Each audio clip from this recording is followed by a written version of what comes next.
अच्छी comfortable government बनने जा रही है। अरविंद केजरीवाल की वजह से दिल्ली में हमारा जीना आसान हो गया है। हम केजरीवाल जी के भरोसे को ही लेके, केजरीवाल जी के चेहरे पे, केजरीवाल जी खुद भी कि भाई मैं आ रहा हूँ और मैं ही करूँगा, मतलब अच्छा नहीं लगता है कि जिस तरह से बीजेपी गाली गलौज पर उतर आती है। अगर मुद्दों पे चुनाव लड़ती तो और अच्छा था। और दूसरा, इलेक्शन कमीशन जिस तरह से मतलब एकदम ब्लैंक शीट साइन करके बैठा हुआ है कि बीजेपी में सब कुछ ठीक है। आज तो बस वो बीजेपी क्लीन चिट एजेंसी बना हुआ है। दिल्ली वासियों के लिए जो 5 फरवरी को वोट करने जा रहे हैं,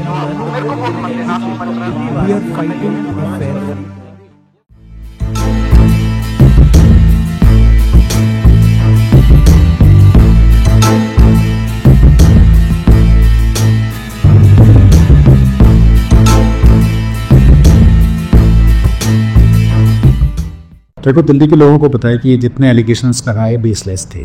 इन्होंने ईडी सीबीआई का दुरुपयोग करके स्मीयर कैंपेनिंग शुरू करके ये सब करने की कोशिश की, लेकिन अल्टीमेटली कुछ मिला नहीं। और अल्टीमेटली कोर्ट में जाके भी ये केस खत्म होगा, बट वो तो टाइम लगेगा। बट लोग जानते हैं कि ये झूठ था, हैरेसमेंट करने के लिए, क्योंकि ये लोग काम कर रहे थे, उनके ऊपर केस लगाए रहे थे। तो वो तो इस सोकॉल्ड करप्शन और इन सब का तो वो लोग जानते हैं। एंटी इनकम्बेंसी की जगह मुझे एक कंफर्ट फील दिख रहा है दिल्ली की जनता में।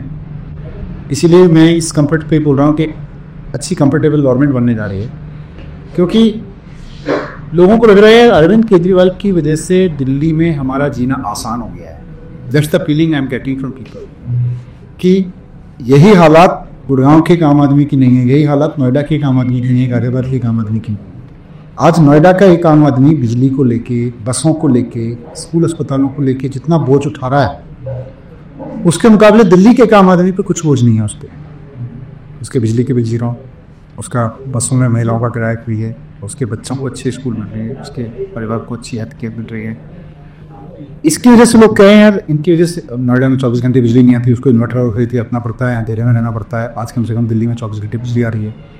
तो ये सारी चीज़ें कहीं ना कहीं आराम से जीने में, सुकून से जीने में मदद कर रही हैं। और वो एक कॉन्फिडेंस केजरीवाल जी के प्रति कि आज ये आदमी अगर गया तो ये सारा कॉन्फिडेंस खत्म हो जाएगा, ये सारा जो आसानी से जीना बना हुआ है वो खत्म हो जाएगा, वो हमारे प्लस में जा रहा है।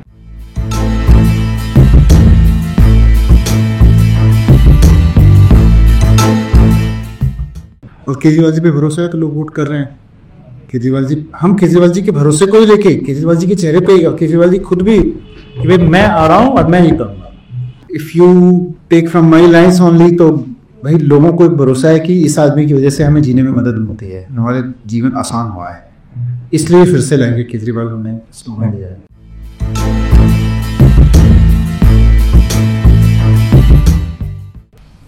हर इलेक्शन के अपने अपने चैलेंज होते हैं। ये वाला इलेक्शन अपने आप में इंटरेस्टिंग है कि एक तरफ लोगों का कॉन्फिडेंस भी है, लेकिन मतलब अच्छा नहीं लगता है कि जिस तरह से बीजेपी गाली गलौज पर उतर आती है।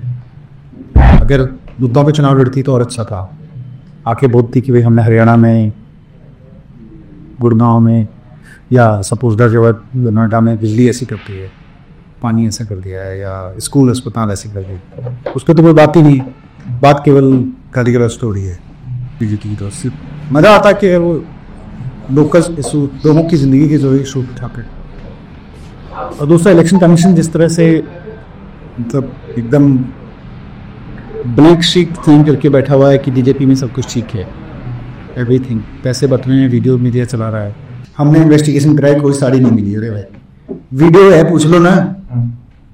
तो थोड़ा यही लग रहा है कि इलेक्शन कमीशन को इतना कॉम्प्रोमाइज़ मैंने कभी नहीं देखा। हम लोग जब मैं जर्नलिज्म में आया था तो टी एन शेषन साहब देश के हीरो हुआ करते थे। आज यकीन ही नहीं होता कि ये वही इलेक्शन कमीशन है जिसको कभी शेषन साहब ने खड़ा किया था। आज तो बस वो बीजेपी क्लीन चिट एजेंसी बना हुआ है।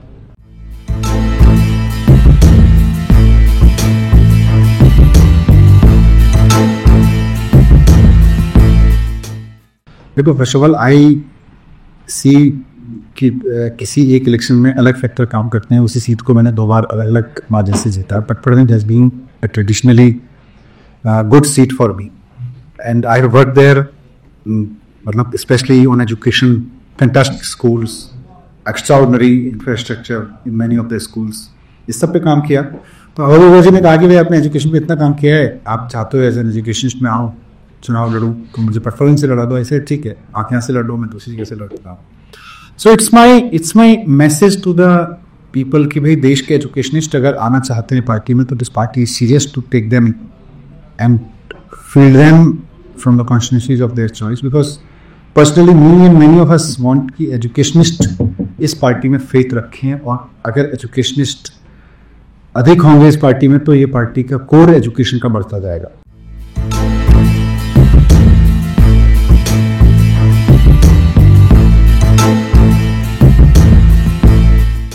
तो ये एक माइक्रो मैनेजमेंट है इलेक्शन का। लार्जर पिक्चर है कि भाई अरविंद केजरीवाल जी को दोबारा सीएम बनाने के लिए पार्टी चुनाव लड़ रही है। अरविंद केजरीवाल जी के जो एजेंडा हैं मेन 6, जिनको आप कहते हैं अरविंद केजरीवाल जी की 6 रैली, वापस जनता में जाएं, और जो अभी और 3-4 चीज़ें एक विजन के रूप में केजरीवाल जी ने रखी हैं उसको इम्प्लीमेंट करें। तो लार्जर विजन ये है जिस पे पार्टी चुनाव लड़ रही है।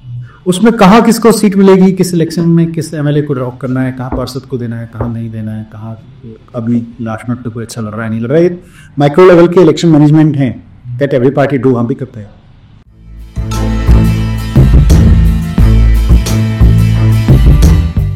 ऑफ कोर्स तभी हमने चेंज भी किया है।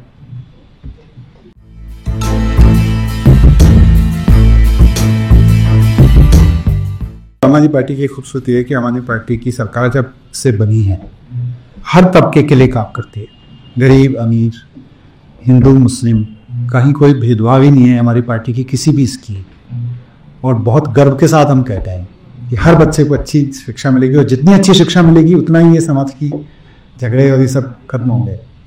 तो हमारे लिए तो भाई कोई डिफरेंस है नहीं, और जनता ने भी कभी उनसे डिफरेंस नहीं दिखाया।